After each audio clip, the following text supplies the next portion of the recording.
Hello, welcome to the podcast of the COMET student meeting. I'm Dan. And I'm Alice.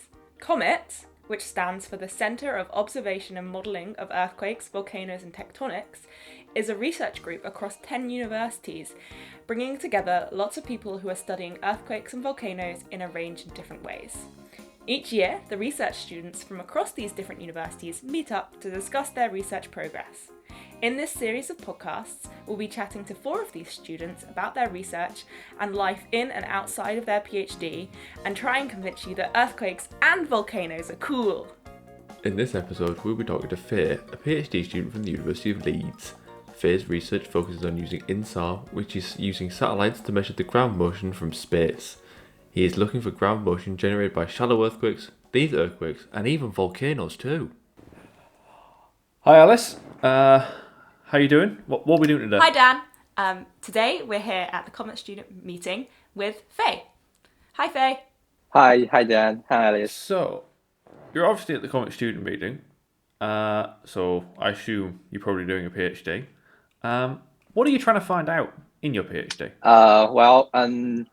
I'm studying earthquakes and also related volcanoes. So I use a technique called INSAR. It's a remote sensing technique, use the radar satellite, and it can detect the Earth surface deformation.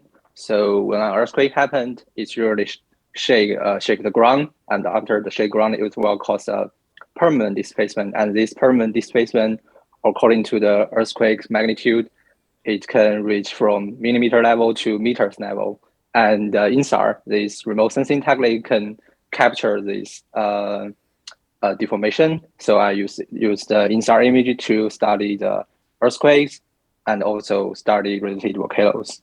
Yeah. So you've briefly explained what INSAR is, but how can a satellite that's out in space tell me what's going on at the ground? Like, how does that work?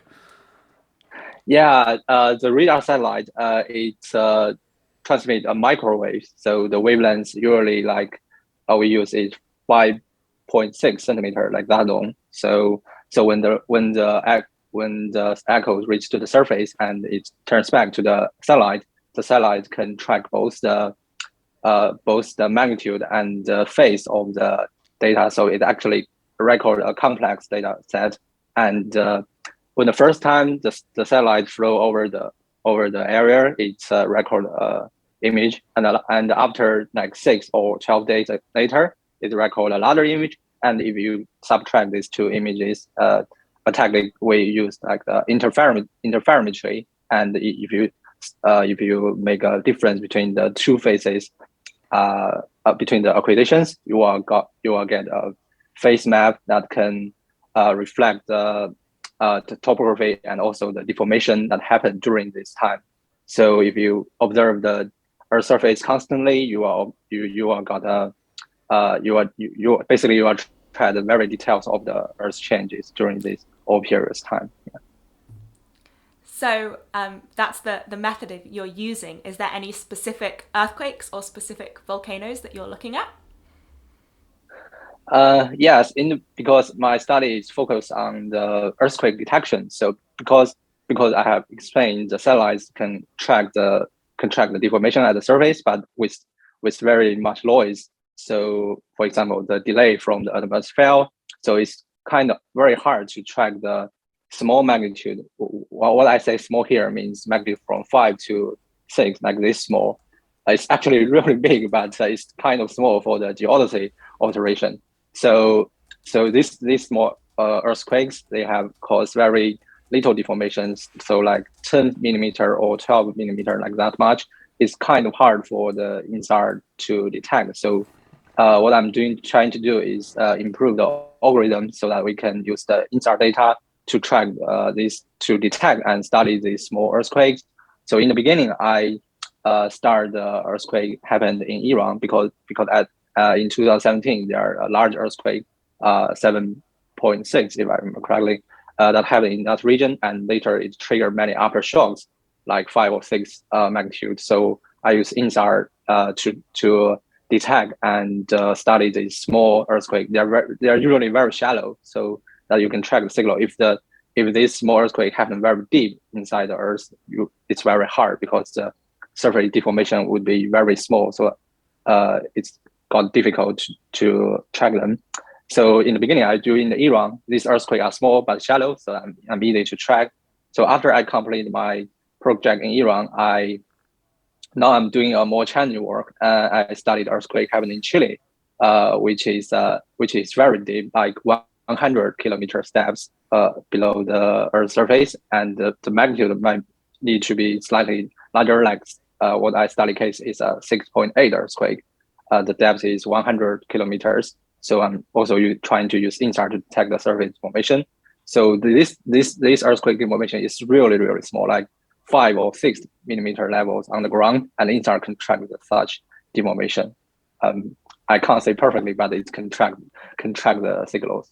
But it's hard, and it managed to crack the noise and do all the processing. So are you saying that the depth of these earthquakes that you're detecting will change what you see on your INSAR data? So how does that so I say if I have an earthquake that's really deep or an earthquake that's really shallow, how would I tell the difference from the INSAR images that you have? So the INSAR usually two cases. First, if an earthquake is very large, like 7 or even above, and it's very shallow, like 30 kilometers depth, it's very easy for INSAR to detect because the signal is very large, can cause like meters level change. So INSAR can really easy to detect this deformation.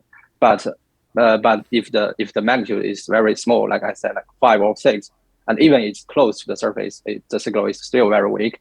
So that's the one thing. On the contrast, if the earthquake is very deep, and that earthquake must have very large magnitude, like 7 or even larger, so that it can produce enough the surface deformation that are capable for INSAR to track. So as a person who feels earthquakes living my life, I need to be less worried about the deep ones because it has to be bigger to have an effect at the surface.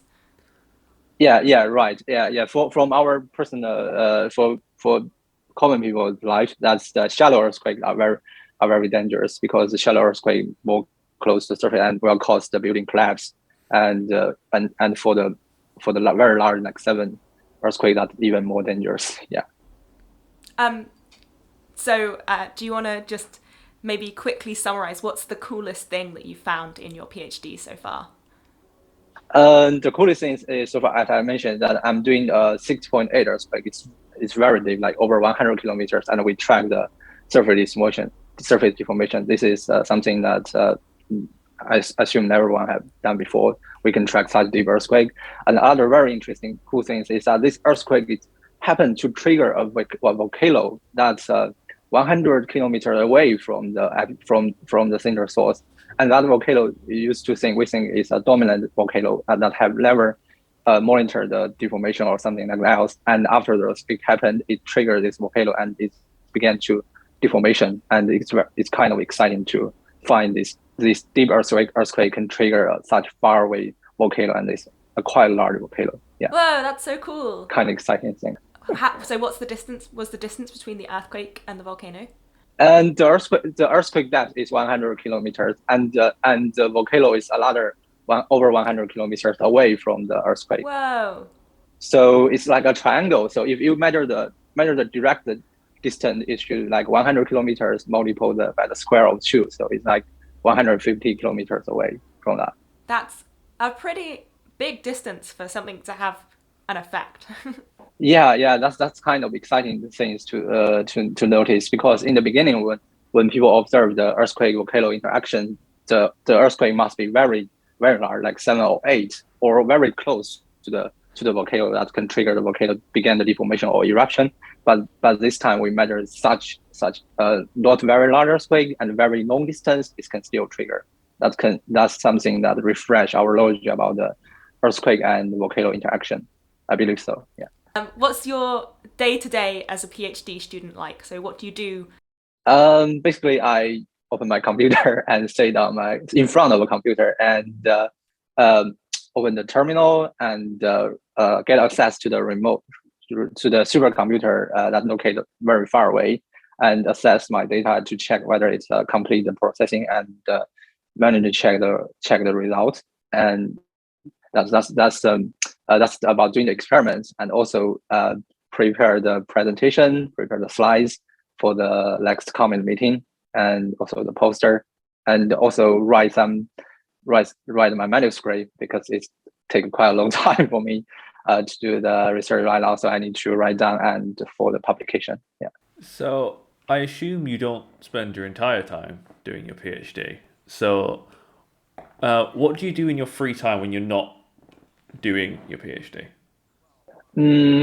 Well, my interest, my main interest is focused on. I'm very interested in history. So in my free time, I read books, I listen audios, and even when I play video games, it's to play about history. So so the main time of my free time, I basically read books and listen audios to learn the history about first of all about Chinese history, and now I'm studying the British history and also the world history. So Yeah. do you have like a favorite time period or just all history? Yeah, I have a specific period. And for China, I like the three kingdoms time, and for the world history, and I think I'm more fond of the history from the 30 Years War, and also I'm very interested in the history about during the two World War. Yeah. So during all those periods in history, there's always these great leaders that give out great advice. So as this great leader yourself, do you have any advice for any undergrads considering a PhD? Yeah, not that a great leader.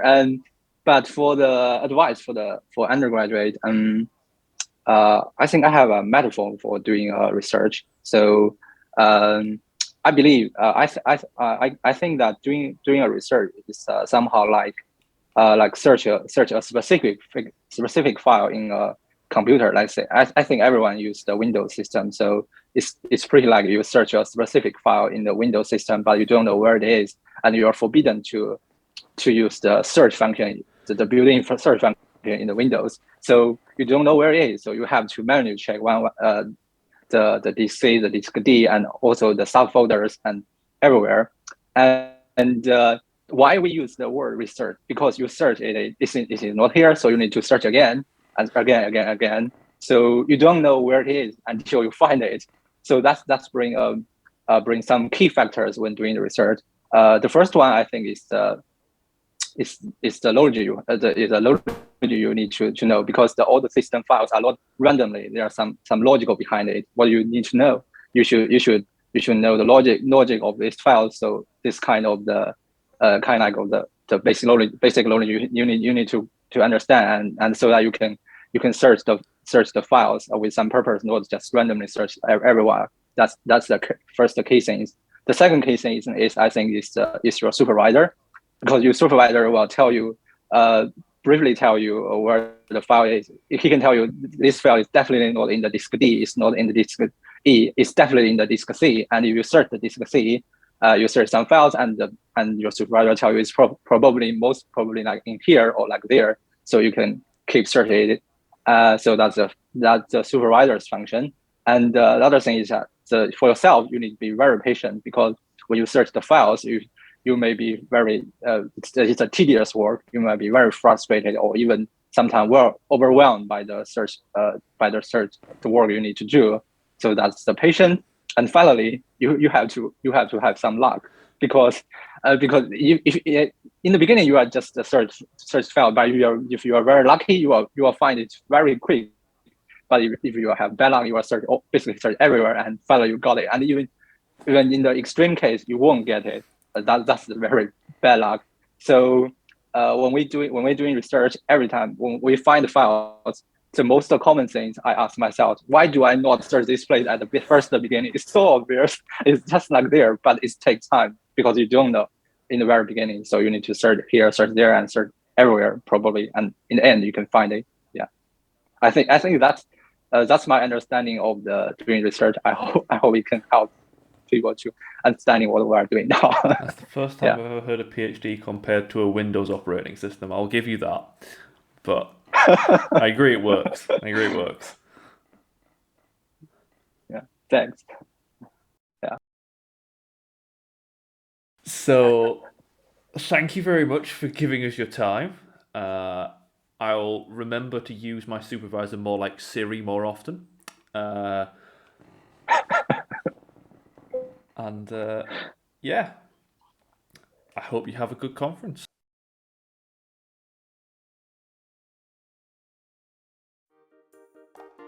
Thanks for listening. If you'd like to learn more about the research going on, check out the COMET website. Or feel free to reach out to us on Twitter at SeismoAlice or at tease_size.